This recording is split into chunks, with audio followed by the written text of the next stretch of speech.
If they let me, I'll communicate to you. If they don't, just know I'm very much okay. And know that I'm a strong girl. I'll make it. Okay, my name is Fauzia Muthoni from Kenya. I worked as a domestic worker in Saudi Arabia, where I never knew that I was going to Saudi Arabia to work as a domestic worker. I knew I was going to Qatar to work as a receptionist. Then when I reached Qatar, I was told like, no, you still have another flight to Saudi Arabia. So I was very much confused on what to do. I can't connect back to my people because my SIM card when I arrived in Qatar, it didn't work. So I ended up going to Saudi Arabia. When I reached Saudi Arabia, I was still confused because I never knew what I was going to do in Saudi Arabia. So I had to wait for the people to come and pick me, to take me to know where I can work. So he came, a man and his wife, they came and took me from airport, where they speak to me Arabic, which I never understood, but they were like, okay, this is what I'm going to tell you. We're going to teach you water in Arabic. You have to say, if it's water, say it's water in Arabic. A spoon, you need to understand spoon in Arabic. So they tell me. So they tell me, when someone asks you for this, you'll know what to do. We reached home and they changed me. They say, we are not your bosses. We are going to take you to another house where you'll find your bosses who are there, who you'll be your bosses. Then I asked, why am I here? Because I was told like, this is not my job. I was taken to another job. They said, no, you are coming to us and you are coming to work for us. Then I told them that I had about the contract I had. Then they said, this contract you have, it's very different with whatever we have and whatever we send to your country. So it was very difficult for me because even talking to them, it was a very big mess because they don't understand English. They only understand maybe 2 words in English. So they will tell you like, no, wait, we'll get someone who will talk. So I kept waiting until the 3 months of probation ended. When it ended, that's when life changed because they felt like you don't need to do something else. You're here to work. You must finish your contract because if you left before the probation time, they will take you back. But now if you already finished the probation, they won't take you back. So that's when I started staying with them, and they were like, when they eat their food, they don't give it to you. They give you leftovers. Then I used to cry a lot and say, I wish I was in my country where I could get something small and something fresh. Not like whatever they are eating, then they give you leftovers. They kept the food in their fridge and they will take it like a week, 2 weeks, and they still request you to eat that food, of which for them they cannot eat. Then I went on the bad luck. I went the bad month. A good luck, it was Ramadan, where you're supposed to work. They don't sleep at all. So you'll work 18 hours non-stop. You don't have anything else to do. You just work. You only sleep for 4 hours. After those 4 hours, they come and wake you up. Now you're supposed to work. Then they'll exchange you within the family. They say like, you work here in this house, you finish your job, then go and help my daughter to do this. Then you're being taken to another house to work. By the time you're so tired, they don't think of you as a human being. They think you as a slave to them because you're not you're not in their culture. You don't know anything. They only favor you because you're a Muslim. They're fasting, you're praying the same way they are praying. Then they feel like it's odd. Maybe for their mentality, they think you're talking. Maybe you're saying to God, why are they doing things to me? Why are they doing things to me? So they feel like it's guilty for them. So they try and treat you a good, like, okay, now rest. Or maybe if you rest it 30 minutes, when you eat, they can call you eating. Like, stop eating, do this for me for 5 minutes. Then already when you come to eat, you don't have that appetite. You find small kids. They abuse you a lot. The boys on the house, they know you're a slave to them. You don't have anything to say to them. You can't confront them. When you iron clothes, you iron the whole family clothes. You can take even 5 hours, 6 hours ironing clothes. You don't rest that much. Then you find others. They mistreat you like, okay, you find other men. They are telling you like, you know, you're beautiful. We know you're beautiful. No, can you do, if they ask for favors, which it's not allowed because if you do that favor they want, you'll be jailed, or the woman in the house, she'll kill you, like other girls have been done. Most of girls, like 3 or 4 Kenyans, were killed about that. They're having an affair with their bosses because you feel like, if I go back home, what will I go to do? I left my family. I came here to look for something good for them, to benefit them. But here I am. The boss is demanding for something, maybe. Then you feel, okay. He says, if you don't do it, I'll tell my wife you're doing this. So you feel so low, then you feel, okay, let me do it, because if he lies or if he says something else, they will believe him than they will believe me. So you end up doing things which you're not supposed to do. So after that, I stayed there. Then came a family member of them who used to talk to me English. He was better off. He studied outside their country. Then he requested me to go and look after their sick mother. So I used to take care of their mother each and every day, doing all the houseworks and checking after their mom. All those jobs you're still doing, and sleeping time is still the same. They don't do anything for you. I used to call home. Like, I went the contract 8 months, I wasn't paid. I never called home, so everyone in my family knew. There were cases like 3 of the ladies, Kenyan ladies, have died in Saudi Arabia. So everyone in my family was like, my mom was like, is that my daughter? So she doesn't have any communication. She never knew even the house I went to work, because the agency did never. So my mom used to go to that agency and say, where is my daughter? Where can I speak to my daughter? They'll tell, okay, next week come, we'll give you the contacts. Next week she'll go, and nothing at all. They will say, no, the boss is not around, you just come next week. Until the day I left, their house, went to their brother's house where I used to work to look after their mother. They gave me a phone to call my mom. Then that time I called like everyone in my family. Everyone wasn't picking the call. So I cried a lot, like, why am I calling? Is it something wrong home? I don't understand what was happening. So I cried a lot, and then I called a neighbor. I used to have my neighbor's number. So I called. So my neighbor was the one who picked and say, I told him like, okay, go to my mom's place, tell her to call the number back, because I cannot call. I was just given a minute to call, and if no one is available, so they won't give me the call again to call someone else. So he went and called my mother. So my mother called me back, and he was like, how are you doing? Are you okay? Do you need to come back home? Can I do so many things for you to come back? Then I was like, I don't need to come back at this time, because I'm still focusing on my kid. What will I come home and tell my kid? At that time I was like, how can I tell my kid? What will I say? I went for work now. It's almost an year. I have nothing to offer to my daughter. So what will I do?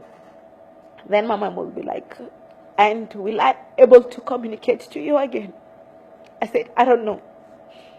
If they let me, I'll communicate to you. If they don't, just know I'm very much okay. And know that I'm a strong girl. I'll make it. And I used to pray and cry a lot. So after I finished my contract, I asked them, can you let me leave now? They said, no.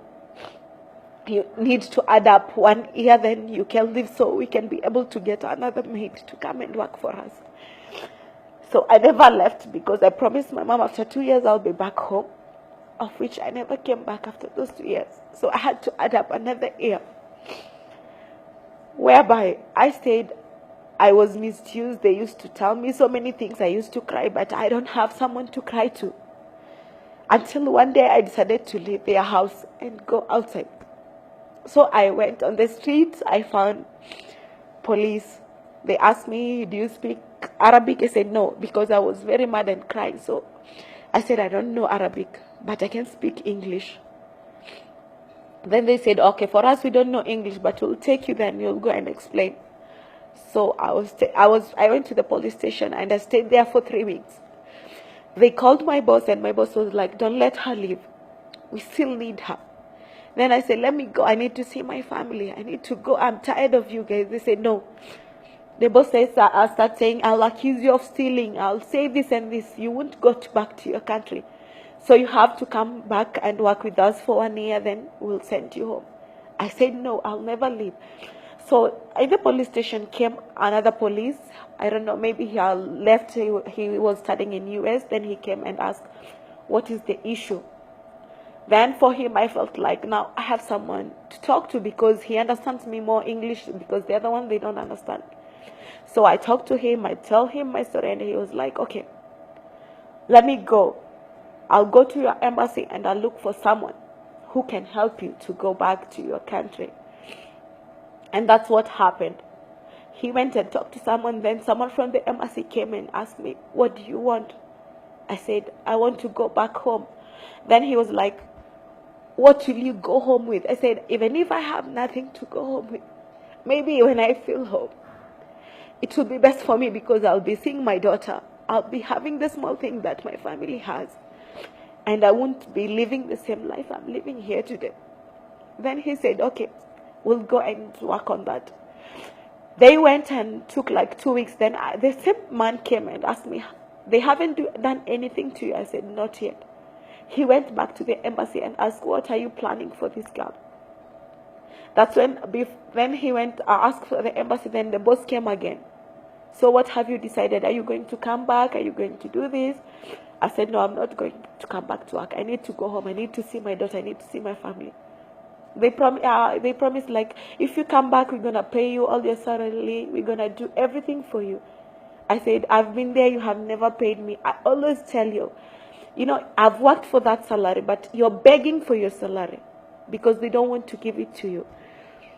So after that, they came and say, like, okay, that Arabian say, now you see, you'll go home. He said, I'll pay your fare. I'll do everything. So I was deported back to my country. When I came home, I never told anyone I was coming home. So I reached home without saying anything. I reached at the airport and I had nothing to take me even home. So I had to talk to someone like, I need to go home from here and it's very far. Help me with some shillings. Maybe one day I'll come back and repay you. So he paid for me. I went home. I met everyone at home, but no one knew it was me. So everyone was crying, like, what did you go to do there? My mom was like, why did you go? I told my mom, like, this is the life. Maybe I've learned so many things when I was there. Maybe it's the chance to build me up. I don't know, but that's the opportunity. I believe everything happens for a reason. And maybe it was a reason for me to go and experience that life. So maybe later on I'll be a strong person. And that's when I start working with my community, where I'll talk to people. I'll talk to small girls, age of 15 to 17, the early pregnancies in the community.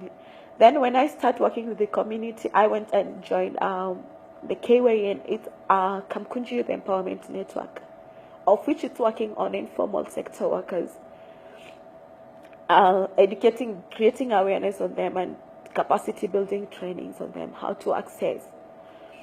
After that, I met the partners of us, the KUDHEIHA. They're working on domestic workers. Then they were like, okay, we are working on domestic workers. We are training them. I said, this is the best thing. I need to share my experience to those people who want to go, so they can know whatever they're going to do outside. I've been in so many activities and I'm being given that chance to talk to them. I even met some strange person, neighbor, called me like, okay, let me ask you one thing. Then I was like, ask. When I look at you, I see like you're someone who has left your country and goes somewhere outside. I said, yes. He said, I have a family member now who wants to go. He said he wants to go to Qatar and work in Qatar. I asked him, which job is going to take her there? Or which job is going to, she's going to do? She said she's being promised a lot. I told him I was promised a lot. I knew I was going for a better job. But when I reached there, it was something different. Then he begged me like, can you have a time? Then I can call her. Then you sit down and talk to her.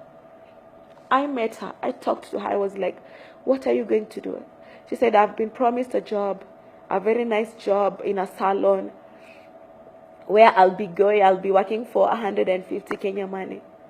I said, how much are you giving for commission? Because a job like this, you need a commission. She said 150. I told her, my sister, that 150, try to do something. Take the money, start a job, start a simple job in your country. and be proud of who you are. Then she was like, I say, maybe they'll tell you that, but when you go outside, they'll give you something else. You'll think you're going there, then you'll be taken to a house. What are you going to do? If you want to go to work outside the country, start with your house. I tell her, start with your house. You know the small things you avoid doing in your house? That's what you're going to do there. You don't clean the handle door, you don't clean the ceiling, you don't do you don't care because it's your house. It's a very simple. But when you go there, they'll tell you clean the ceiling, clean the toilet with a toothbrush, clean the floor with a brush, all these sort of things. Can you do that? Can you handle that? Then she asked me, so that's what I'm supposed to do? I said, yes, that's what you're going to do. But I'm requesting, it's not like I don't feel happy for you to go. If you want, you can go. But it's better going, knowing that someone else told you. So you won't regret anything like I did, because no one told me whatever I was going to get there. I was promised a better thing. Then I went there, all of a sudden it changed to something else. And I was in a very big mess. Then she said, how did you manage? I said, I've been through a lot. So I want someone who goes there, knows whatever she's going to do. Put your mentality, this is what I'm going to do. These are the challenges I'm going to get there. Am I ready for them? If you are, go. If you don't, just stay back at your home. I give an example. I had a friend. We went with her the same flight. Then she was too emotional. When she went there, she was treated. She had 5 kids. She went because they're like, okay, let me go and support my kids. The house she went, she was tortured a lot. She even had mental issues because she was stressed. Under stress, she came under depression. Then all of a sudden, she was like crazy. No one can handle her. After that, she was like, the bosses used to take video of her, how she's behaving, the craziness, doing everything there. Then she'll share on WhatsApp everywhere in the media, so people will see how crazy she is. After that, we talked. Then someone from the country, she was taken to a hospital, a mental hospital. Then here in Kenya, her parents got like, she has neglected everything for them. Because no communication, nothing else they know.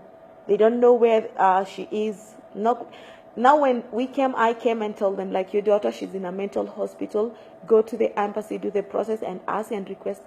That's what they did. And later on, their daughter was sent mentally sick. But when she came to Kenya, I think because the love she get from the people she left home, now she's very much okay.